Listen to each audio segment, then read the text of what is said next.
108 வைணவ திவ்ய தேசத்தில் 91வது திவ்ய தேசமாக விளங்கக்கூடிய கள்ளழகர் மதுரை மாநகரத்தில் இருக்கக்கூடிய ஒரு முக்கியமான ஒரு கோவில்.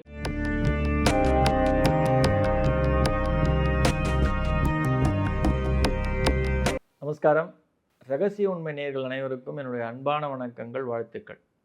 அடியார்கள் வாழ, ரங்கன் நகர் வாழ, சிறகோப்பந்தன் தமிழ்நூல் வாழ, கடல் சூழ்ந்த மண்ணுலகம் வாழ, மணவாள மாமுனியே இன்னும் ஒரு 100 ஆண்டு வாழியே. இந்த கோயிலில் மொத்தம் 6 ஆழ்வார்கள் மங்களாசாசனம். பேயாழ்வார், பூதத்தாழ்வார், நம்மாழ்வார், ஆண்டாள், திருமங்கை ஆழ்வார், இவ்வளோ பேரும் மங்களாசாசனம் பண்ணப்பட்ட ஒரு கோயில். ரிஷபாத்ரி, வனகிரி, சுந்தரபாகுவா சேவை சாதிப்பார் அழகர், கள்ளழகர். ஆக்சுவலாக பெருமாள் தங்கத்தாலேயே ஆக்கப்பட்ட பெருமாள். அப்படியே அவரை பார்க்கும்போது ரொம்ப ஜொலிப்பேர். அதனால தான் அவருக்கு அழகர்ன்ற ஒரு பேர், கள்ளழகர். ரொம்ப அற்புதங்களை உள்ளடக்கிய ஒரு கோயில் இந்த மதுரை மாநகரத்தில் இருக்கக்கூடிய கள்ளழகர். திருமாலிருஞ்சோலை அழகர் மலை, அப்படி தான் சொல்லணும் அந்த கோயிலுக்கு. திருமாலிருஞ்சோலை கள்ளழகர் மலை. இங்கே தான் நூபுரகங்கை ஆறு உண்டு. இந்த ஆறில் தான் கங்கை கீழ் நோக்கி பாய்ந்து திருமாலிருஞ்சோலையில் பட்டு மதுரை ஃபுல்லாக ஓடும். இந்த நூபுர கங்கையுடைய விஷயம் என்ன அப்படின்னா, ஏற்கனவே நம்ம பேசின திருவிக்கிரமன் அவர் கால் ஆபரணத்தில் பட்டு வரதால் தான் இதுக்கு நூபுர கங்கைன்னு பேர்.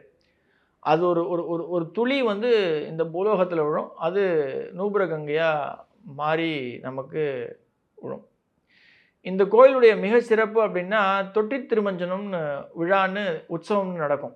அது எப்போ அப்படின்னா, ஐப்பசி மாதத்தில் சுக்லபக்ஷத்தில் துவாதசி திதி அன்னைக்கு இந்த உற்சவம் நடக்கும்.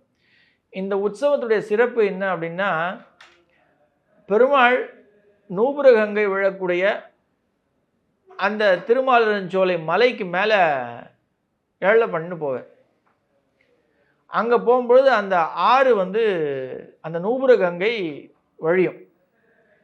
அது அந்த இடத்துல ஒரு சின்ன ஒரு குகை மாதிரி இருக்கும். அந்த குகைக்குள்ள பெருமாள் சௌரி முடியோடு போய் அங்கே நிற்பார். அவருடைய தலை மேலே பட்டு நூபுர கங்கை, அவருடைய திருவடிகள் காலியம் பட்டு நம்ம அடியார்கள் அங்கே போய் சேவை பார்க்கும் பொழுது நம்ம மேலேயும் அந்த ஜலம் படும்.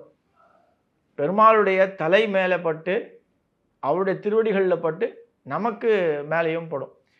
அந்த மாதிரி அந்த ஜலம் படும்பொழுது நம்ம எவ்வளோ பெரிய சின்னதாக இருந்தாலும் பெரிதாக இருந்தாலும் மற்றவர்களுக்கு கஷ்டங்கள் கொடுத்துருப்போம், சில தவறுதலாக பேசியிருப்போம். இந்த மாதிரியான விஷயங்கள் அந்த பெருமாள் மேலே பட்ட அந்த கங்கையுடைய ஜலம் நம்ம மேலேயும் படும்பொழுது எல்லாமே கழுவுறதா ஐதீகம்.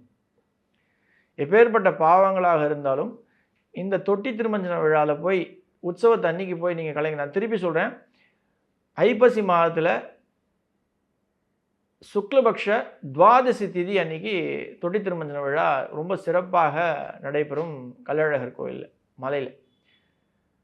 அதை விட சிறப்பு அப்படின்னு சொல்லணுன்னா, அழகர் தன்னுடைய புறப்பாடில் சித்ரா பௌர்ணமி அன்னைக்கு வைகை வைகையில் போய் இறங்குவார். அதுதான் பிரம்மாண்டமான ஒரு விழா. மதுரை மாநகரமே ஸ்தம்பித்து நிற்கக்கூடிய அளவுக்கு எல்லாரும் மஞ்சப்பொடி, குங்குமப்பொடி, தயிர், மோர் எல்லாத்தையுமே பீச்சு அடிப்பான். திரும்பி நடந்து போகிறதுக்கு கூட இடம் இருக்காது. அவ்வளோ பிஸியாக இருக்கக்கூடிய ஒரு நாள் சித்ரா பௌர்ணமி அன்னைக்கு கள்ளழகர் வைகை ஆற்றங்கரையில் இறக்கக்கூடிய அந்த ஒரு உற்சவம். இது வந்து இந்த உலகமே வியந்து பார்க்கக்கூடிய ஒரு முக்கியமான ஒரு உற்சவம். சுந்தரவல்லி தாயார் சமேத கள்ளழகர், திருமாலிருஞ்சோலை கள்ளழகர். இந்த கோயிலுடைய இன்னொரு சிறப்பு அப்படின்னு நம்ம சொல்லணும் அப்படின்னா, கேரளாவிலேருந்து மாந்திரிகள் நிறைய பேர் வந்து இங்கே வழிபடுறது உண்டு. அவள் வந்து இவருடைய அழகில் மயங்கி எப்படியாவது பெருமாளை வந்து நம்மளுடைய நாட்டுக்கு எடுத்துன்னு போய் நம்ம அங்கே வழிபடணும் அப்படின்னு நினச்சிட்டு வரா.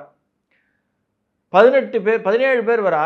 17 பேரும் இவரை சேவிச்சுட்டு இவருடைய அழகில் மயங்கி அங்கேயே வந்து காவலாளிகளாக உட்காந்துட்டுறான். பெருமாள் உள்ள கோயில் உள்ளே நீங்கள் நுழையறதுக்கு முன்னாடியே இந்த 18ஆம் படி கருப்பு அப்படின்றது இருக்கும். அவரை சேவிச்சுட்டு தான் நீங்கள் உள்ளே போகணும். கடைசியாக இவாளுக்கெல்லாம் தலைவராக வரக்கூடிய அந்த கருப்பர் அவர் நான் எப்படியாவது வந்து பெருமாளை ஏழை பண்ணி எட்டுன்னு வந்துடுறேன் அப்படின்னு நினச்சின்னு உள்ளே போகிறார். ஆனால் அவருடைய அழகில், அதாவது கள்ளழகருடைய சுந்தர பாகுடைய அழகில் மயங்கி அவர் தான் தலைவராக உட்காந்து இந்த 18 படிக்கும் எல்லாரும் உட்காந்து இவருக்கு காவலாளியாக அமர்றா. அப்பேற்பட்ட அழகு, அப்பேற்பட்ட ஒரு ஐஸ்வர்யம் உள்ள பெருமாள் நம்ம கள்ளழகர் சுந்தரராஜ பெருமாள். அவரை போய் சேவிக்கிறது அப்படின்றது ஒரு பெரிய பாக்கியம். அந்த பிராப்தம் இருந்தது அப்படின்னா அவசியம் போய் சேவிங்க. இவர் இவர் இவர் இருக்கிறதே வந்து ஏற்கனவே சொன்ன மாதிரி ரிஷபாத்ரி வனம். இங்கே பெரியாழ்வார் பக்கத்துலேயே, கோயில் பக்கத்துலேயே பெரியாழ்வாருக்கு திருவரசு உண்டு. அந்த இடத்துல போய் நீங்கள் பெரியாழ்வாருடைய திருவரசில் போய் நீங்கள் நிற்கிறீங்க, அவள் சேவிக்கிறீங்க அப்படின்னா அப்படியே பின் ட்ராப் சைலன்ஸ் இருக்கும். அவ்வளோ அமைதியாக அங்கே போய் நீங்கள் வேண்டிக்கிற காரியங்கள் எல்லாமே நிறைவேறும். அவ்வளோ சிறப்பு உண்டு. அதே போல் இன்னும் ஒரு ஒரு ஒரு 3 கிலோமீட்டர் நீங்கள் ட்ராவல் பண்ணி மேலே போனீங்க அப்படின்னா முருகரை தரிசிக்கக்கூடிய ஒரு வாய்ப்பும் உண்டு. எப்பயுமே ஒரு சின்ன ஒரு டிப் சொல்கிறேன். பெருமாள் எங்கெல்லாம் இருக்காரோ அங்கே முருகர் இருப்பார். மலை மேலே இருக்கக்கூடிய பெருமாளும் இருக்கிற இடத்துல நிச்சயமாக முருகர் இருப்பார். பழமுதிர்ச்சோலை தான் இங்கே முருகர் காட்சியளிக்கக்கூடிய ஒரு இடம். யாராவது ஜென்ரலாக செவ்வாதோஷம் இருக்குது அப்படின்னு சொல்கிறா அப்படின்னா ஒரே நாளில் பெருமாளை சேவிச்சுட்டு முருகரையும் நீங்கள் சேவிக்கிறீங்க அப்படின்னும்பொழுது எப்பேற்பட்ட தோஷமாக இருந்தாலும் விலகி காத்துக்கொள்வார் இருவருமே, பெருமாளும் சரி நம்ம முருகரும் சரி.